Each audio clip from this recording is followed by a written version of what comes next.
In 2018, Studio Trigger and Cloverworks teamed up to deliver Darling and the FRANXX, a bizarre sci-fi mecha series that still remains popular today. Cloverworks' Twitter account, despite the company having made plenty since then, still gets inundated with requests for a season 2. Here's 5 things you need to know about Darling and the FRANXX.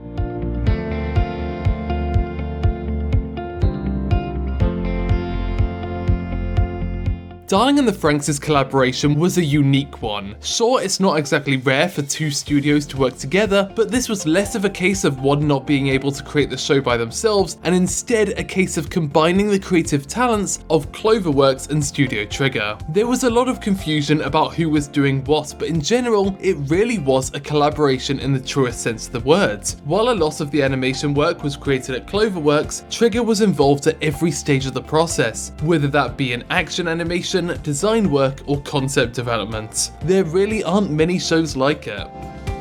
But the reason for this assembly was more simple. Director Atsushi Nishigori used to work for Studio Gainax, in particular designing the characters for Gurren Lagann, but he left the studio to work at A1 Pictures, now Cloverworks, on the Idolmaster TV series. Meanwhile, the rest of the team working on Gurren Lagann went on to create Studio Trigger. So Darling and the FRANXX is an assembly of new and old friends, and that's exactly why Nishigori did it. Get everyone together again.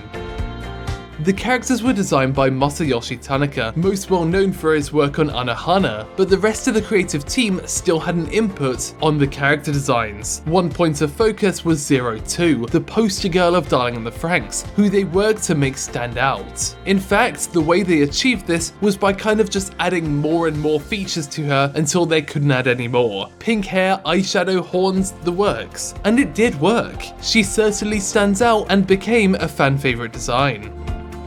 FRANXX is a mecha show, but perhaps not like you'd expect. The designs of the mechs are nothing like what you'd see in Macross or Gundam, but instead feel more human. Part of this is the fact that many of the staff used to work on Evangelion, but also that they were trying to convey the connection between the mechs and their pilots. So in this way, the mechs take on their appearance and have their own sense of human beauty. Usually, mecha designers like FRANXX's Shigeto Koyama will work on the design separate from the other designers, but this time Masayoshi Tanaka was working with him as well to ensure congruity between the characters and mechs.